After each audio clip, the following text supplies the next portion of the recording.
Shalom, brothers and sisters. This is a long overdue video. I was supposed to continue with Deuteronomy 28. This is part 4. Yeah, I started at 54. It says, so that the man that is 55, so that he would not give to us any of them of the flesh of his children with whom he shall eat. So there's going to be men, there was men during the 70 AD and in some other captivities where we ate our own children because ye have nothing. Left him in the siege, and in straitness wherein the enemy shall distress thee in all thy gates. So this is going back to 70 AD, what happened to our people. 56.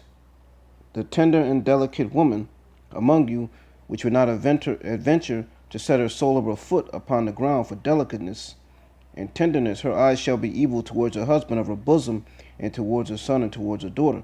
So this is showing like this is talking about the so-called black woman, because she's evil towards, towards her husband. When you see the woman that's not of our nation, they don't have that thing about them. They don't come against their husbands. They don't speak against their husbands. The so-called black woman, so-called Hispanic woman, Native American. They at one time they used to be delicate. They used to be feminine, look good, smell good. Everything about them was on point. But now our women are coming up against their men.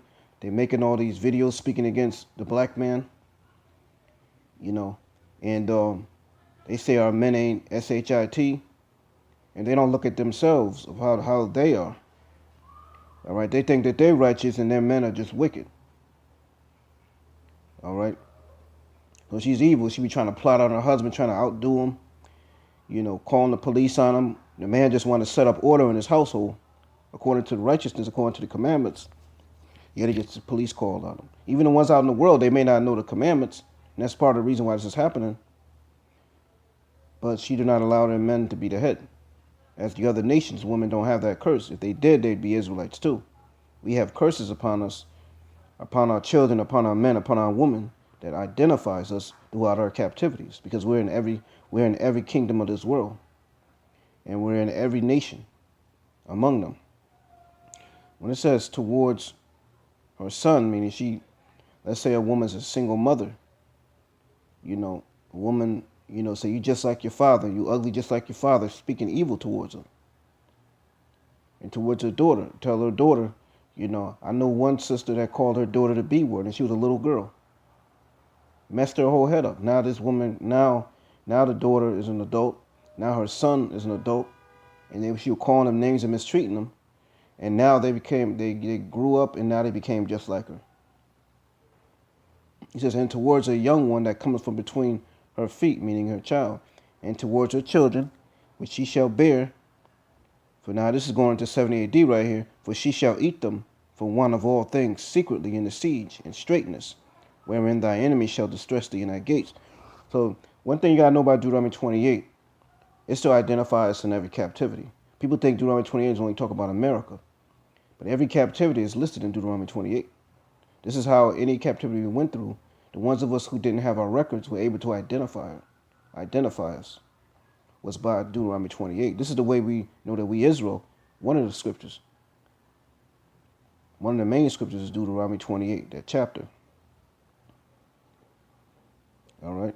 58. And if thou wilt not observe to do all the words of this law that are written in this book. So we got to do what? Observe all the law, not some of the law. Like people are trying to teach us to do only part of the law.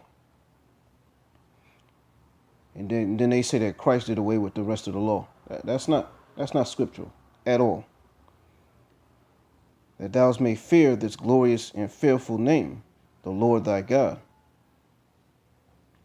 Then the Lord will make thy plagues wonderful, and the plague of thy seed, even great plagues of long continuance, and sore sickness and of long continuance.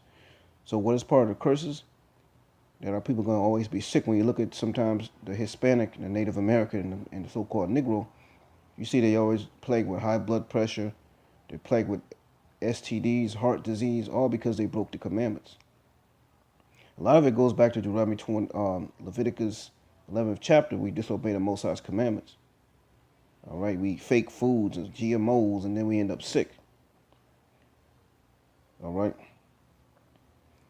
60. Moreover, he will bring upon thee all the diseases of Egypt, and as thou was afraid of and they shall cleave unto thee. So what's going to happen? In our captivities, we're going to get sick. And we're still getting sick to this day. 62. And ye shall be left few in number. When you compared the Native American to the Native American today, from the Native American before the settlers came, there was a lot of us, thousands of us, millions of us. Now you look, what they say, you got 1 million Native Americans in the whole United States. When there was millions of us. It was estimated that they killed something between 70 million Native Americans during the slave trade. All right? The so-called Negroes, during the slave trade, all the slave trade, there's something like 100 million of us that was killed somehow during the slave trade. When you look at the whole slave trade. I spoke this to a so-called white man that I used to work for, a Greek man, and he said those numbers are too high. No, that's what happened.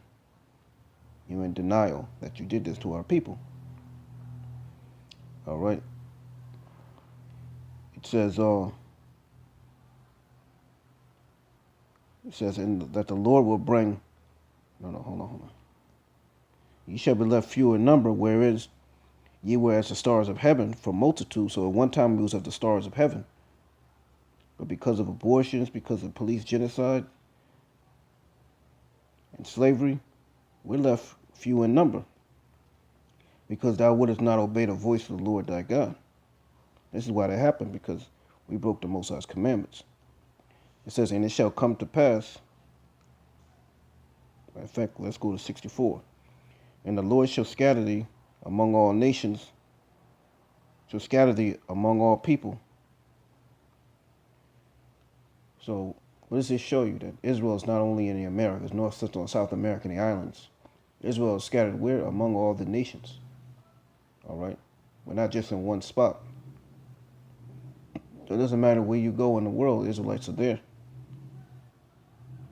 From one end of the earth, even unto the other. So we're all over the earth. There thou shalt serve other gods. When it says thou shalt serve other gods, it's not telling us to go serve other gods among the nations. It's saying that we're going to be serving other gods because of our captivities and because of our wickedness, which neither nor thy fathers have known, even wood and stone. What is the wood? Talking about so-called Christianity, churchianity, modern Christianity, the Roman Catholic Church, and the denominations that come from the Roman Catholic Church. And stone, what is that stone? That's talking about Islam. That's the stone, the Kaaba. All right? Because when you look at the gods of the Arabs, one of their gods, when the religion of Islam was created in approximately 600 AD by Muhammad, an Arab, he took one of the Arabs had 365 gods, one for each day of the year. He kept one of their gods, and what he do? He set up this new religion called Islam, and that Kaaba stone is one of the Arabs' god. All right. It says, let's go down. 66. And thy life shall hang in doubt before thee, and thou shalt fear day and night, and thou shalt have known assurance of life. So here it is, our people walk around, and we don't know if we're going to live today or die tomorrow. We have no idea of that. We don't know if our own people's going to kill us, or the so-called white men. All right. Let's go to 68. And the Lord shall bring thee into Egypt again with ships. So, we walked into Egypt the first time. When it says to Egypt into ships, you look at Exodus 20, it tells you out of the house of bondage. It's a Greek word meaning bondage. That's what Egypt means.